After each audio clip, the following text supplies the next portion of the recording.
Mama. I'm Norah. Mama. I'm Norah. Mama.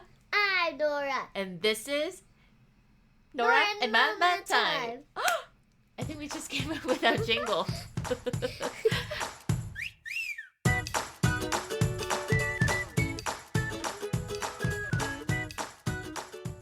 Hello. We are on our third episode. I have a little jingle for this. Okay, let's go for it. Episode 3, Dav Pilkey. Yeah, do the Episode 3, Dav Pilkey. For the audience who doesn't know anything about the amazing universe that is Dav Pilkey books, we have the residential Dav Pilkey historian in here, aka Norah Cornelius Smoot. Okay, Dav Pilkey is an author and illustrator of many children's books such as Captain Underpants, Dogman, Cat Kid Comic Club, and Super Diaper Baby. He had dyslexia and ADHD. Dyslexia is basically like you can't read. Well, you could, but it's really hard, and the words are really hard to read. Mm-hmm. Yeah, and then he also had ADHD, which means like it's really hard for him to focus on something if it's not interesting to them. Really how it started is when he was in second grade, when his teacher was reading a book and she mentioned underwear, and then everyone laughed and laughed. And then she's like, underwear's not funny. She wasn't happy with it. Then they just laughed more. And then Dav Pilkey realized that underwear is powerful. Underwear can make people laugh. And so he started making little characters. But his teacher was upset about that, and he got out in the hallway. But that was just an opportunity for him to make more characters. But then he would always come home feeling sad and like, why do they have to yell at me? Mm-hmm. But his mom is like the optimist. Mm-hmm. And so he would bring him to the library sometimes and just let him pick out whatever book he likes to read. And then in college, he started making a children's book, and he tried to get a publisher a few times until he finally got one. And then he made his first Dav Pilkey book. Let's talk a bit about the conditions that make him the author that he is today. Can I mention something? Yeah. ADHD. Mm-hmm. He made a character that was called ADHD, but it was spelled a little differently. Instead of like ADHD, Mm-hmm. it was 80 like the number. numbers 80, ADHD. Right. So he incorporated his own learning disability both in the characters as well as in the way he writes the story. So dyslexia and ADHD or ADD are all learning disabilities. ADHD stands for Attention Deficit Hyperactivity Disorder. It's a mouthful. Whereas ADD, which is Attention Deficit Disorder, and dyslexia, you already know. It's the lack of ability to decipher the words. Do you remember the other book we also have on dyslexia? Yes, it's called Aaron Slater Illustrator, and that author had dyslexia. Yeah. And on one of the pages, he showed what words look like to a dyslexic person. Some of the letters are upside down, some of them are tilted, some of them topple on top of each other, Mm-hmm. and they're all just like squabbles. Jumbled. Mm-hmm. That's why it makes it extra hard for Dyslexic people. dyslexic people to read. Mm-hmm. I have some statistics. So about 5 to 15% of the population globally have dyslexia. In the US, it's an estimate of 6 to 10 million children. That's a lot of children. With regards to ADD and ADHD, it affects about 9.8% of US children and about 4.4 to 5% globally. So that's also a million of kids as well. And more common in girls. No, more common in boys than girls. Boys are 3 times more likely to be diagnosed with ADD or ADHD. Oh. Yeah. When I first experienced Dav Pilkey books, I was delighted at some of the misspells and some of the ways that he got all the words jumbled. And I think because he expresses his condition so clearly via words, we could get into the brain of somebody with dyslexia. My earliest example is, I think, Super Diaper Baby. That was your first Dav Pilkey book, right? Yes. And I think he spelled like adventure that's supposed to be spelled ADVENTURE with adventure. Can I? Yeah. It's like, I think he spelled like ADVENCHER. Yeah, or something like UR or something like that. So it was around the time that you just started grade school, and you also spell a lot of things phonetically, meaning that you spell like how they're supposed to sound. And I thought that was brilliant. It's a great way to learn how to spell, even though it's technically incorrect. Everybody reading it understands exactly the word, right? Yes. And like, that's what makes you feel more confident to write too. Mm-hmm. Like, my grandma, when she went to school, whenever she made a mistake, she got slapped by a ruler. And that doesn't make you any more confident to write. That just feels like, oh, what if I make a mistake? Mm-hmm. If you get slapped every time you make a tiny little mistake, you associate writing with badness and with punishment. Yes. Even if you don't have dyslexia, it's hard already to spell, let alone if you do. It doesn't mean that you are not smart. A lot of the implications when people talk about dyslexia, ADD, ADHD, or any other learning disabilities is that, oh, this kid has some kind of deficiency, some kind of lack of intelligence. But that does not mean that at all. It just means that they lack a certain skill to dissect letters. Just like some people can't carry a tune, or some people can't run as fast. Let's talk about the potential advantages of these two conditions. You focus on the things you're better at, because if you have dyslexia, you might not be able to read as good. So you focus on something you are good at, like drawing, and then you focus a lot of time on that, so you're really good at it. I think the thing that I'm most encouraged by people with these kind of conditions is that they see the world in a very creative and novel way. Yeah. Just kind of like Dav Pilkey. He writes books that are so different from the types of children books that you normally consume. His approach to storytelling adds so much humor and levity to the text, and you feel great reading them. What do you think are some of the disadvantages? It could be harder to focus and like learn or read, because for ADD it's like you always get distracted. And to be honest, I think I'm a little bit like that. Mm-hmm. Like, I kind of get distracted a little bit. Yeah, I think everybody can have a little bit of ADD in them.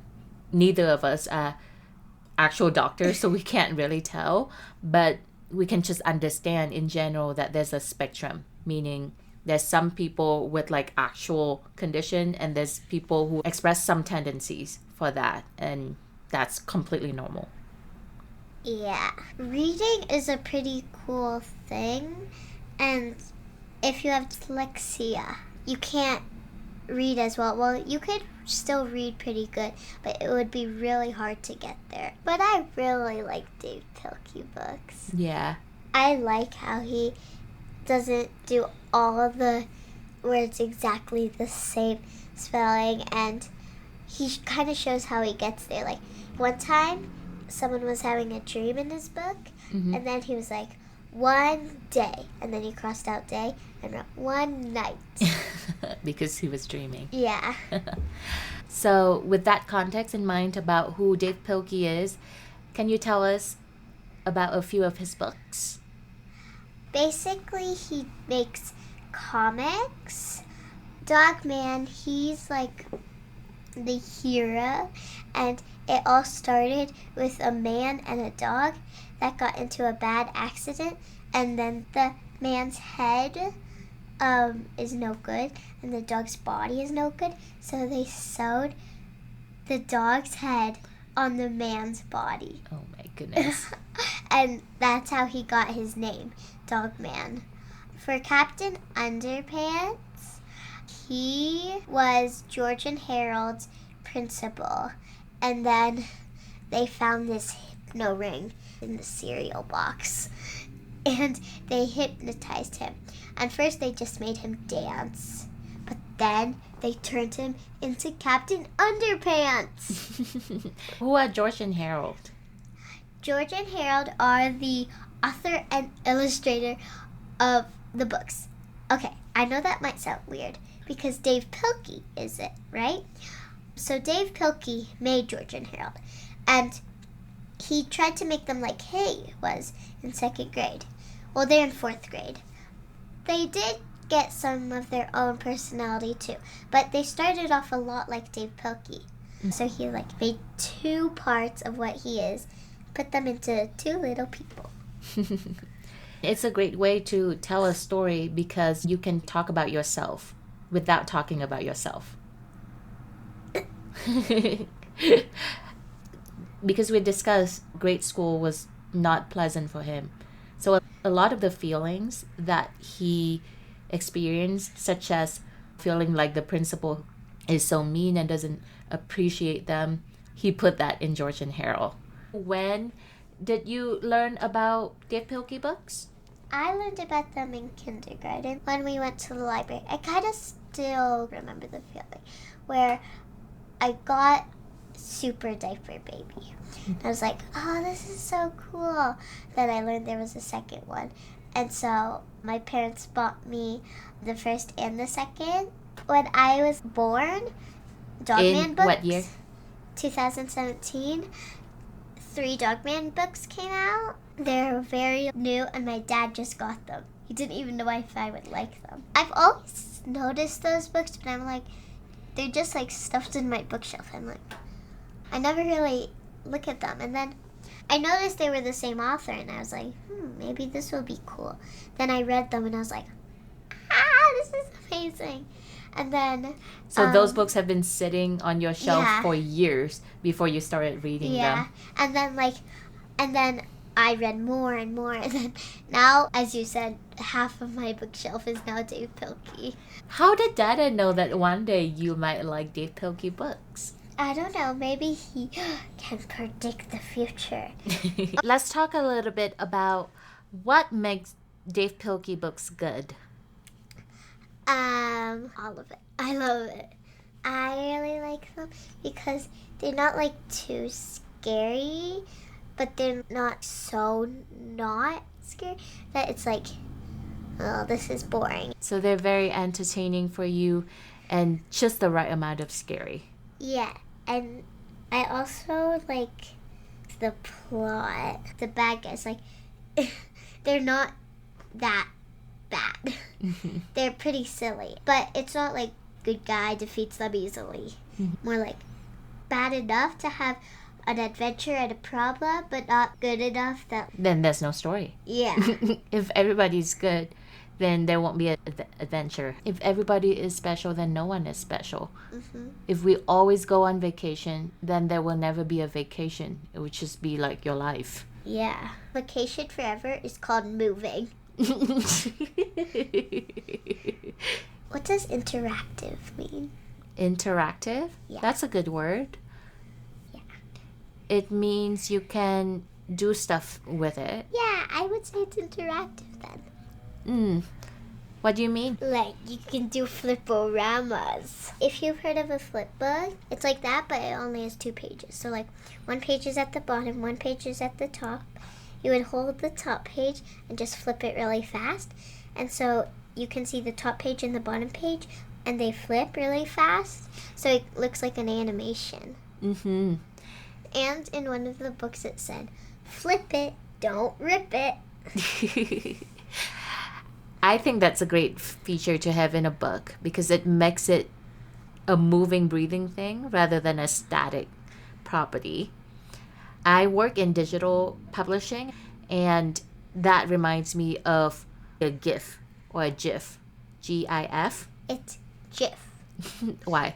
Because if a G is before E, I, or Y, it says GIF. Well, you should tell Dada because he calls these things GIF. Well, and also that's for C. If C is before E, I, or Y, it says S. Yeah. That's a good rule. A GIF is a moving image, and it's really fun. And it makes reading such as a newsletter or a blog post less boring. Yeah. It's kind of like a fliporama. Yep. What are some of the other fun things or interesting things in a Dav Pilkey book? The characters. Mm-hmm. So I read Dogman a lot, as I said, so I'm going to talk about the characters in Dogman. So, of course, Dogman is the main character, but some of the others are Petey and Lil Petey. At the beginning of the series, Petey was the bad guy, and he would always be sent to jail, and then he would escape somehow. But then he was like, I want a clone of myself, someone who will think the same, do the same as me. And so he got a cloning machine. But instead of an exactly the same as him, was this cute little tiny kitten named Little Petey. And Little Petey kind of changed Petey's life. Like for the better? Yeah. He made Petey a good person. Because little Petey is really good? Mm-hmm. And he's like Dav Pilkey's mom, the optimist. He's always looking on the good side. Like, one time, tomato juice got splat on both of them, and Petey was like, ugh. And then little Petey was like, at least it can't get worse than this. And then it started raining, and then little Petey was like, rain is actually a good thing. It's washing off the tomato juice. Just, it depends on the way you look at it. I appreciate people who have that kind of mindset a lot. Why? It's because you can't avoid bad things happen to you. It's just unavoidable. Bad things are kind of like rain. That's a great metaphor, actually. So you can't avoid rain or the weather, right? Yeah. It just happens. So what can you control in those circumstances are... You can control how you think. Exactly. And how it's positive. There's a saying in the mountain community that if you don't enjoy the snow, you will just have as much snow. So you might as well enjoy the snow. Yeah, it's also, if it's not enjoyable, you like actually kind of think about it a lot. Oh, yeah. And that makes you feel like it's even worse. For sure. We are what we pay attention to. If we focus on the bright sides of things, it's not that the other side don't happen, it's just we pay attention less to it. And hence we feel better. I'm going to talk a little bit more about Petey and Lil Petey. Petey didn't like that kitten, so he tried to sell it. Get rid of little Petey? Yeah, and Aww. And he put him in a box, and he was like, to play game, but it was really just like getting him away. And on the box it said, free kitten.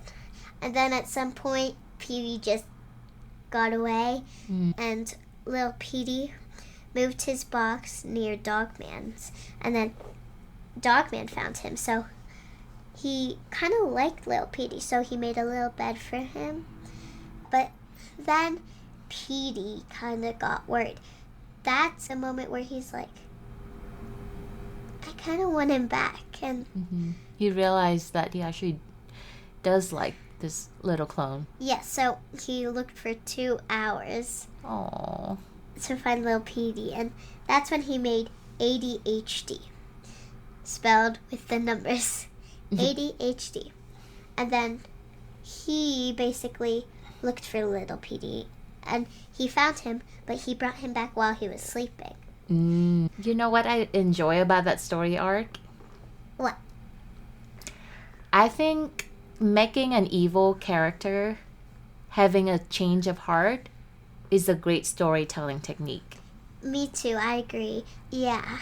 It's not like bad guy does something, good guy defeats. It's more like bad guy turns into good guy. Yeah, it's that element of surprise. It's a plot twist. Yeah, I like plot twists. Yeah. And also, as humans, we root for character redemption. You know what that means? No. We know that we all make mistakes, right? And we want a chance to rectify or to correct the mistakes. We don't want people to think of us as irredeemable, as in nothing can change about you, you're bad forever. We want to feel like even if we make one simple mistake, there's still room for growth. What are some of the moments in Dav Pilkey books that make you laugh the hardest? Okay. Potty humor. Oh, yeah? He talks potty humor. A lot? Yeah. Like what? Underwear, diarrhea. He talks about poo a lot, and then once the principal, he was like, can't you rate anything else besides poop? And then they were like, what could we rate about? What else is there? And then they thought and thought for like weeks, and like George was like, how about pee?